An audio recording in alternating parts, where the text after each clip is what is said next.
Long days, cold nights, up in that bed I was double covered, double laid, on the move, I was hot packed for them undercovers. Mom's mad, she hate that I trap, yeah, she know that I love her. Anything that she need, if I got her, she know that I got her. What you need? Yes, I understand, it's a cold world, must protect the fam, it's a soul world. Get in the jam, won't take a stand, fall down, spring back like a rubber band. Back on my grind, might take some time, stack on my chips like Pringles. Stack it up, I spend 5, 10s, and 20s, in the cut I keep the singles. Stack it up, in the cut I keep the honeys. Stack it up, in the cut I keep the fitties. Stack it up, in the cut I got your bitch, topping me off and you see the whip. Yo, it's your boy Bust Down Pat. I'm back again with another one. That's 2 in 1 day. The relaunch has been on fire so far, man. I got my man to the left of me. My man, what's your name, brother? Guala6Ten. Say that with him, man. You got people on Instagram. Talk you already know it's your boy Guala6Ten tapping with me straight out the county. I represent Philly, I represent county, I represent PA, I represent whatever you want me to represent. I'm bringing them bars. It's all day. Get with me. He bringing bars, he bringing snacks too, you hear me? Fat nigga style. He brought me some snacks. I said he brought the hood next to me. I thought I was escaping. Just when I thought I was escaping. The hood always coming. Bring somebody here, he's coming with me. But man, well, speaking of the hood, got a chance to, perform in New York. So the fact that, I got to do, I feel like even though it took so long, it was like the most perfect time. I got so much love. It was, it was really, I appreciated it. You was at the Mecca. I tuned in too, man. I tuned in. Yeah, I seen you kick up when East Vibes came up. My boy, I see you kicked up. You turned. That's my favorite track, yo. No, I literally wanted to that one part that you say the second verse. That shit touched me so much, man. Yeah. When you say, what's the line you said? Whenever you call on me, that's not what I'm doing. You know that's what I do. Yeah, man. I needed you. Yeah. Yeah, to the act of forgetful. Yeah, that's my shit. I love that. I love that part. That touched me so much, man. Because I do so much for people. I try to get my message out here. I try to help people out, and it just seemed like it never resonated. Yeah. You know what I'm saying? So like I said, that particular verse right there really touched me. Yeah. But speaking of that, like, what do you think your music do for people? I think it's, if anything, I can say it make you feel it. You know what I mean? It's real. So I try and tell people, if you tap in with me, I'm giving you different angles, different vibes of everything. I got something for the ladies. I got something for when you in pain. I got something to turn up. You know what I mean? I got something for everything. So however you feeling, you slide through that. You go through that list and you find whatever it is. Even if I know you personally, and you like, yo, I'm going through some shit. You hit me up, or I talk to you, and I think you're going through something. And you need some of my music for me to send you. I got the perfect tracks for you at any time. Whatever you're going through, it's going to uplift you. It's going to make you feel better. It's going to make you tap in. You know what I mean? Make you really think about what you're going through and figure that shit out. Yeah, because like you said, you moving them packs like you FedEx. Yo, I was on stage, so I was like, yo. Nah, but with that being said, man, like, where did the origin, where did this come from? I know you was, I don't know you was Guala. You know what I'm saying? Right. I know you was scooter, you riding through with 2 wheels. Yeah, no. You know what I'm saying? All right, so look. So where did that origin come from? As a young boy, as a young boy, everybody always called me Scooter. When I got older, you know what I mean, I let my hair grow out. It's like the 4th time I'm growing my hair now. So when I was growing my hair out, I was playing football. My hair was hanging out the back of my helmet like Palomalu and shit. So they didn't want to call me Palomalu, but they were like, yo, you look like a Guala. So then they started calling me Guala, and it just stuck. You know what I mean? Like, that name just stuck with me, and that just became my artist name. So before even doing the music, that was my my nickname, and that's what I rolled over for the artist name. That's fire, because I used to see, like, with the football uniform on, back in the day, you walk through the hallways and stuff. Yeah. That used to be like you had all that football fame, you turned to rap. Why? It's crazy. A lot of people say this to me, like, yo, bro, we thought you was going to do something with football. A lot of people thought that it's crazy that you say that, but I try to say it to them, just because you're real good at something or you doing something for a long time doesn't mean that that's what you're supposed to be doing. You know what I mean? Just because you put 10 and 15 years into something that you really passionate about doesn't mean that that's your career lifelong goal. You know what I mean? That's just something that you're passionate about. It's something that you love to do, and you do it because you love doing it, not because it's going to be a career goal, but because you love doing it in those moments. I've always did music. You know what I mean? A lot of people don't know that I did music in 7th grade for a concert that they had back in Penwood. I did music when I went to college for a little track. Somebody asked me, it was like, you rap? I'm like, I had fun with the music. Asked me to do it, I did it. Then this is all years apart. You know what I mean? I'm still in college thinking I'm going to play football. And things went left. It didn't work out that way. I ended up coaching football. You know what I mean? Coaching Little League football, taking kids to national tournaments, qualifying them, winning championships. And I just ended up, I've always, you know, back and forth with music. And it's just now it's been more consistent. That's the only thing. That kind of sound like me, like, you know, like with me, like I never really knew my niche. Like I grew up like, you know, not knowing nothing. Like I knew I made people laugh, I do what I do, but I never knew what I really wanted to do. So, but I realized like with this shit, right? Like, you know, I'll take months off, the COVID hit me, this might happen, but somebody always bring me back to this. Yeah, I noticed that, and that's when you find your niche. Exactly. It's not because it's like when you go do something, it always bring you back to what you're accustomed to. It's like a magnet. Just because you love doing it, like I said, just because you love doing it, don't mean it's for you. But what you're supposed to be doing, is going to find you. You know what I mean? I feel like just like. People say, you know, family, we can't pick and choose our family. You know what I mean? Even the family you born into. Yeah, that's your family you born into, but your family finds you. You know what I mean? Who you are, who resonates to you, who really has your back, who's really genuine and really down for you, that's your family. You know what I mean? Your family finds you. It's the same with your niche. It's the same with your craft. You go through so many things, learning, trying to figure out yourself and figure out what it is that you want to do. And it's like, it's not that you really looking for it, but you just doing things, you know what I mean? And then eventually something's gonna stick. And when it sticks, that's when you know, like, all right, I done did this a few times, walked away from it, it's still stuck to me, and then came back, you know, like, it's finding you. That's something that's finding you. That's something that you're supposed to be doing. So with that, what you saying that, right? You know I know you. You're my boy, right? So sometimes, you know, I don't hide nothing from you. I love y'all. You know, you had times where your engine was on E at one point, like your drive, as far as like E, it was on E. Yeah. And then you went back to full, and then you went back to E. Yeah. Where did this newfound drive come from? This drive, because you've been on fire lately. I'm not gonna lie. You've been on the lives, you've been promoting, you've been marketing, you've been going crazy. So where did this newfound drive come from? Within self. It's gonna be things, you know, that give it a little bit of motivation, but I feel like when you find things and it's things that you're gonna love, that you want to do, and it's just like I treat everything like a relationship.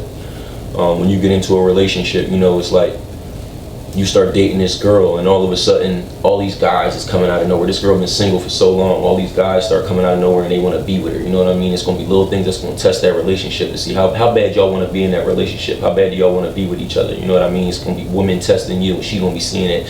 All these women was never coming at you. They seeing you single all this whole time. Now all of a sudden you in a relationship. They coming for you. It's test. It's the same thing with a career. It's the same thing with music. It's the same thing with artistry. It's the same things that you love to do. You know, with this music thing, I find myself in positions where it's the little things, you know, and they'll pile up and they'll build up where it's like, fuck, I don't want to do this no more. You know what I mean? And then you got to really dig, and you got to find, you know, what's the reason that I've been doing this all this time? What's the reason that I want to keep doing this? What's the goal that I'm trying to get to? You know what I mean? And the universe knows when you want something. It knows how bad you want it. And when you pressing, and you pressing, you're gonna have 5 bad things pop out before one good thing happens. You know what I mean? And it's a test. How bad do you want this? How bad can you press to pass this? It's like a game. It's a level. You know what I mean? All these levels. You on the first level. You done been through this. So many guys popping out. You done beating all these guys up. You get to the boss. You beat the boss. Now look, that first level was easy. Now you want to level 2. You know what I mean? And level 2 is just as many bad guys, just as many bad moments, but now that boss level, it's a 2-headed boss now. You know what I mean? It's the same thing when you level up to level 3. It's life. That's life. You know what I mean? The more you progress, the more you build, the more tests is gonna come your way, and see how bad do you want this, how much do you want to progress, how focused can you stay and push on. That's like when I was a kid, like a Mario. You remember back in the day, Mario with Bowser? We could never beat that motherfucker. We could never. You can never beat Bowser, man. Like, and that's how I look at the music industry. Like, and I look at that's like my job now. I'm a leasing agent on the side. Like, that's not what I want to do. Yeah. I look at it like you're always trying to exceed your last thing. Mm-hmm. So you know, I may move one person in, but now I may have a person that know what they want, but trying to pick my tail. Mm-hmm. Or like in your case, you know what I'm saying. You know how you did East vibes, but now you're trying to compete with that vibe again. You're trying to find that vibe. The funny thing is like you gotta. it's not even competing with my own vibe. You know what I mean? It's just feeling it. You know what I mean? When a beat comes to me, it's just feeling it. And I'm gonna give the beat what it gives to me. You know what I mean? When I feel that vibe, that's what I'm gonna give back. And it's so funny, like, just you love East Vibes. You know how many people look at that song and be like, damn, I wouldn't have released that yet. Some people don't like it. Some people say something should have been switched about it. You know what I mean? But that's the little things where you come and you find things like that will have a certain artist look and be like, well, damn, I thought this was hot. And you got 5 people that say it's fire, but then you got 5 people that say it's whack. You know what I mean? So you 50-50 chance. You as an artist, you in your head like, shit, I'm the one making the difference. Now it's a 60-40 because now I'm the 6th person saying it's hot. But you gotta understand that for all music that you make, somebody gonna like it, somebody gonna hate it. But the key is that they keep talking. That's a fact. That's the fact. That's the key. Not only that, I look at it like, if you don't like something so much, just like you said, the fact that they talking, if you don't like it so much, why is it an even topic of conversation? Let's be real, you sat there and watched me and listened to my song for 2 minutes. You like something. You know what I mean? Like something about it. You sat there for 2 whole minutes. I say, look, I appreciate the criticism. I love it. You know what I mean? And we keep on trying. And if you don't love me now, you gonna love me soon. That's how I look at it. Absolutely. If you don't love me now, you gonna love me soon. And a person got to love you first before they can hate you. That's a fact. That's a fact. All the time. But what's the, like, I always wanted to notice, like, I ask different artists, you know, what's the process of making a song? Like you know, like we making chicken noodle soup, you know what I'm saying? You chop up the chicken, you got the noodles over there, we put the chips in there, you know. What's the process of making the music? So, I don't think I really have a process, bro, unless I be like, all right, y'all, I want to go to the studio today and we gonna listen to some beats. No, you got a process because you roll up, you know what I mean? You roll that fruit roll up. You know? That's the process as far as like actually putting it on the paper. Yeah. You know what I mean? But I'll come up with 6 bars, 8 bars that started while I'm taking a shit, no lie. You know what I mean? Or I'll be in the shower, you know what I mean? And I'll come up with 6 to 8 bars and I'll be reciting these words. I'm like, shit, I gotta make sure I keep these joints and I'll keep reciting. I could be doing anything I might be at work and I'll come up with a couple bars. Once I remember them bars, I go home and now it's trying to figure out what flow do I want. You know what I mean, for this track. What's the flow? If I don't have a beat for it yet, what's the vibe giving me with the words? You know what I mean? Like, what's the tempo that is giving me with the words when I'm spitting it? And how do I want to deliver? You know what I mean? I think the biggest thing that I'd be worried about is my delivery all the time.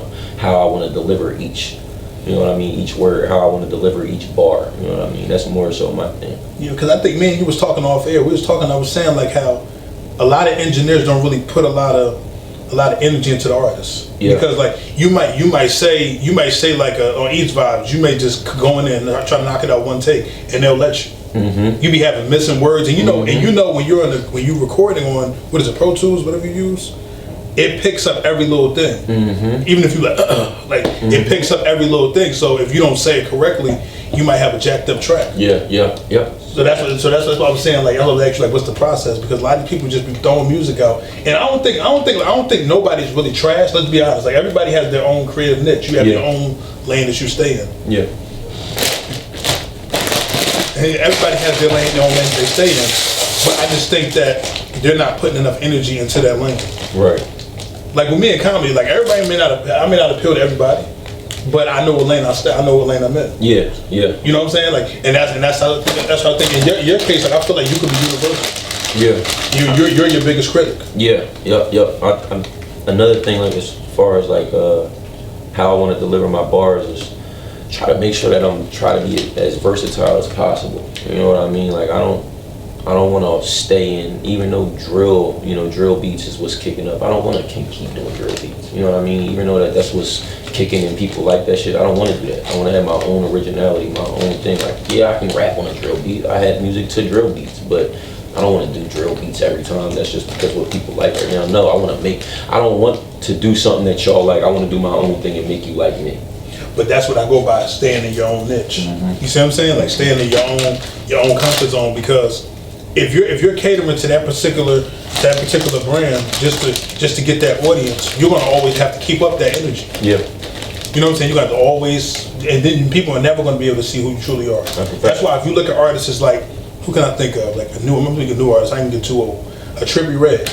He's used to singing these little lollipop rock and roll songs, but not people he really can spit. Yeah. But he can't go back to that lane because he started at this lane. Yeah. You see what I'm saying? So I think it's imperative that you know, as an artist, that you keep the same lane you come in with, because it's gonna be hard to adjust when you get comfortable. Right. Right.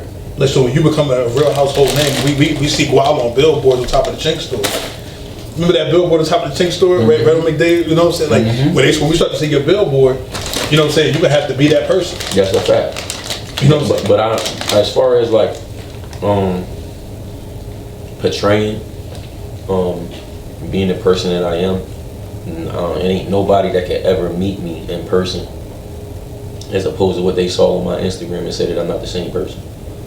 I'm the same person on my Instagram as I am in real life. I'm the same goofy motherfucker, the same, like, I like to have fun, the same goofy shit. Like, I play around, like, I do my music, it's all the same shit. What you see on Instagram is what you see in real life from me, you know what I mean? And I think that's where a lot of people get this shit confused and get using Instagram or all these social platforms wrong, you know what I mean? They come on and they portray an image that's not who they really are.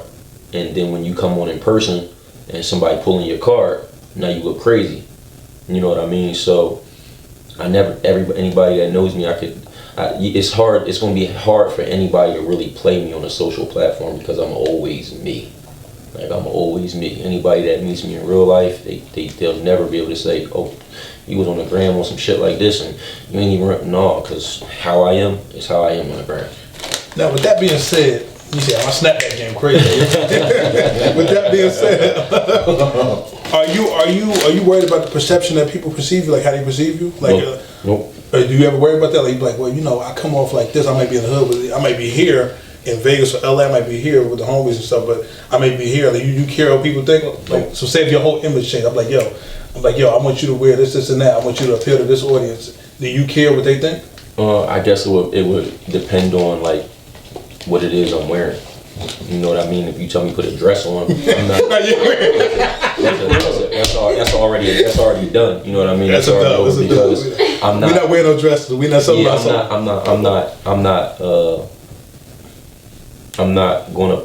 I'm not gonna tarnish my own name. You know what I mean? They'll have my own name looking crazy as a man out here putting a dress on, painting my nails.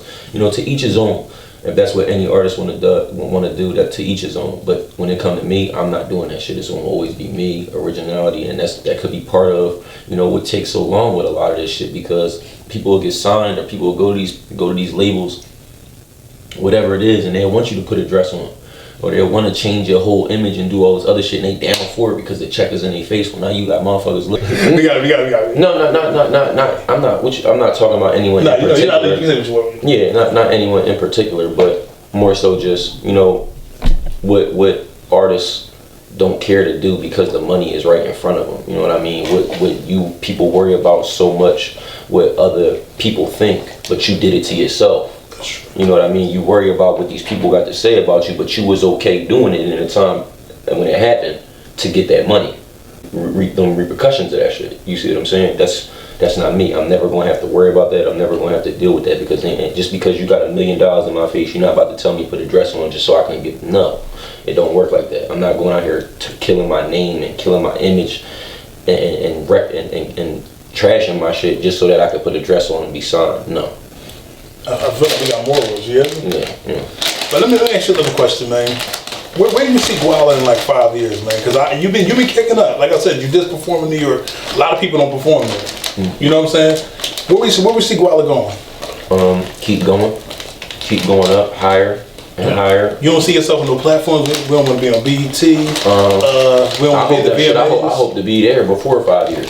You know what I mean? So you saying 5 years? I hope to be there before 5 years. And I believe you could be there tomorrow if you work hard enough. Because I tell like with me, I always tell people, like, success don't take years. It can take moments. Mm-hmm. You know what I'm saying? It's just the amount of time you put into, and it's the connections that you make.